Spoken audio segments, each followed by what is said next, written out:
140 kilometre வேகத்தில் bike ஓட்டிய பிரபல யூடியூபர் தலை துண்டிக்கப்பட்டு சம்பவ இடத்திலேயே பலி. இந்தியாவில் சாலை விதிகளை மீறும் போக்கு அதிகரித்து வரும் நிலையில் குஜராத் மாநிலத்தில் அதிவேகமாக பைக்கை இயக்கிய 18 வயது யூடியூபர் ஒருவர் கோர விபத்தில் சிக்கி உயிரிழந்த சம்பவம் பெரும் அதிர்ச்சியை ஏற்படுத்தியுள்ளது. குஜராத் மாநிலம் சூரத்தைச் சேர்ந்தவர் பிரின்ஸ் பட்டேல். 18 வயதான இவர் அப்பகுதியில் பிகேஆர் பிளாகர் என்ற யூடியூப் சேனலை நடத்தி வந்தார்.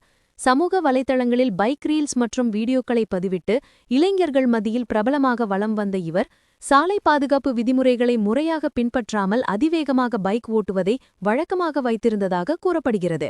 இந்த நிலையில் பிரின்ஸ் பட்டேல் சூரத் நகரில் உள்ள கிரேட் லைனர் பாலத்தின் மீது தனது பைக்கை மின்னல் வேகத்தில் ஓட்டிச் சென்றுள்ளார்.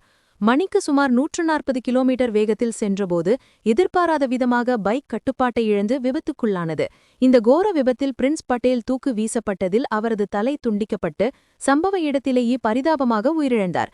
அதிவேகத்தின் காரணமாக அவரது பைக் பல 100 மீட்டர்களுக்கு அப்பால் சென்று விழுந்துள்ளது. தகவல் அறிந்து சம்பவ இடத்திற்கு வந்த போலீசார் உடலை கைப்பற்றி பிரேத பரிசோதனைக்கு அனுப்பி வைத்தனர். முதற்கட்ட விசாரணையில் பிரின்ஸ் ஹெல்மெட் அணியவில்லை என்பதும் அதுவே அவரது உயிரிழப்பிற்கு முக்கிய காரணம் என்பதும் தெரியவந்துள்ளது. இதில் மனதை உலுக்கும் தகவல் என்னவென்றால், பிரின்ஸின் தாயார் அப்பகுதியில் பால் விற்று பிழைப்பு நடத்தி வருகிறார். மகன் உயிரிழந்த செய்தியை கேட்டு அந்த தாய் கதறி அழுத காட்சி காண்போர் நெஞ்சை கலங்கச் செய்தது. கடந்த செப்டம்பர் மாதம்தான் பிரின்ஸ் தனது கனவு வாகனமான KTM டியூக் 390 பைக்கை வாங்கியுள்ளார். அதற்கு லைலா என பெயரிட்டு கடந்த 4 நாட்களுக்கு முன்பு ஒரு வீடியோவை வெளியிட்டிருந்தார்.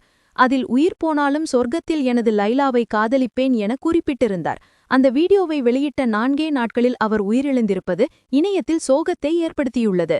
இளைஞர்கள் வாகனங்களை ஓட்டும்போது அனுமதிக்கப்பட்ட வேகத்தை மீறாமலும் கட்டாயம் ஹெல்மெட் அணிந்தும் செல்ல வேண்டும் என்பதை இந்த சம்பவம் உணர்த்தும் பாடமாகும்.